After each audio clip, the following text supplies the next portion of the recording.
Hello friends, मेरा नाम doctor पवन गोयल है और मैं एक न्यूरोसर्जन हूँ। आज मैं बात करूंगा एक बहुत कॉमन प्रॉब्लम के बारे में, बैक पेन जो लेग में नीचे तक जाता है। कई पेशेंट्स मेरे पास आते हैं और कहते हैं डॉक्टर साहब कमर में दर्द शुरू हुआ था लेकिन अब वो दर्द हिप से होते हुए पैर तक जा रहा है। कई बार यह सिंपल बैक पेन नहीं होता है, यह शियाटिका हो सकता है। शियाटिका का मतलब है शियाटिक नर्व में इरिटेशन या प्रेशर का आना। शियाटिक नर्व हमारे लोअर बैक से निकलती है, हिप और बटक से होते हुए लेग तक जाती है। इसलिए जब इस नर्व पर प्रेशर आता है तो पेन सिर्फ कमर में नहीं रहता है, यह लेग में भी जाने लगता है। अब सबसे पहले समझते हैं शियाटिका होता क्यों। शियाटिका का सबसे कॉमन कॉज होता है स्लिप डिस्क या डिस्क प्रोलैप्स। सिंपल वर्ड्स में हमारी स्पाइन की बोन्स के बीच एक सॉफ्ट चीज होती है जिसे डिस्क कहते हैं। अगर यह डिस्क बाहर की तरफ निकल कर नर्व पर प्रेशर डालने लगती है तो पेन लेग में जाने लगता है। दूसरा कॉज हो सकता है स्पाइन में एज रिलेटेड चेंजेस। जैसे जैसे उम्र बढ़ती है स्पाइन में वेट एंड टियर हो सकता है। कई बार बोन या लिगामेंट थिक होकर नर्व को कंप्रेस कर सकती है। इसके अलावा तीसरा कारण हो सकता है स्पाइनल कैनाल का नैरो होना, जिसे स्पाइनल स्टेनोसिस कहते हैं। इसमें नर्व्स के लिए जगह कम हो जाती है और पेशेंट को चलने पर लेग पेन, हेवीनेस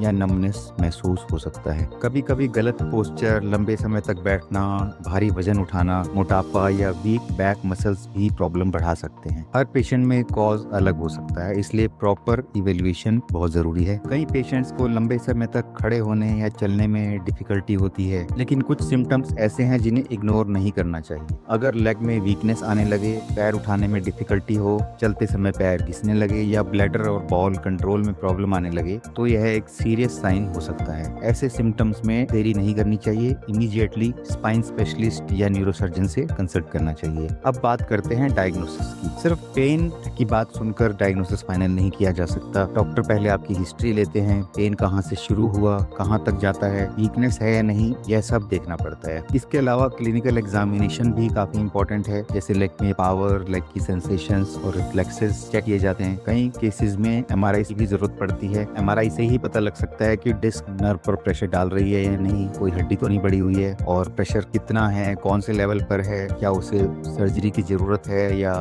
मेडिसिन से ही ठीक किया जा सकता है। अब सबसे इम्पोर्टेंट क्वेश्चन है कि क्या हर शियाटिका के केस में सर्जरी जरूरी होती है। इसका आंसर है नहीं, हर केस में सर्जरी जरूरी नहीं होती है। कुछ समय के लिए pain killers, nerve pain medicine या मसल रिलैक्सेंट्स लेने की जरूरत पड़ सकती है, जिससे दर्द में आराम हो जाता है। कुछ ऐसे पेशेंट्स होते हैं जिनमें पेन बहुत सीवियर होता है और मेडिसिन और फिजियोथेरेपी से भी उनको अगर रिलीफ नहीं मिल रहा है या एमआरआई में नर्व कंप्रेशन बहुत ज्यादा दिख रहा है तो ऐसे सिलेक्टेड केसेस में सर्जरी की जरूरत पड़ सकती है। सर्जरी का बेसिक एम यही होता है कि नर्व पर से प्रेशर हटाना है। अगर डिस्क नर्व को कंप्रेस कर रही है तो उस डिस्क का कुछ पार्ट निकालना पड़ता है। सिलेक्टेड पेशेंट्स में ये मिनिमली इन्वेजिव सर्जरी या छोटे कट से भी ऑपरेशन किया जा सकता है। Weight control, regular walking, core strengthening और स्मोकिंग अवॉइड करना भी स्पाइन हेल्थ के लिए हेल्पफुल हो सकता है। तो कंक्लूजन ये है कि अगर बैक पेन लेग में नीचे तक जा रहा है तो इसे सिंपल थकान समझकर इग्नोर ना करें, यह शियाटिका हो सकता है। पेन अगर लगातार बढ़ रहा है, नमनेस आ रही है, पैर में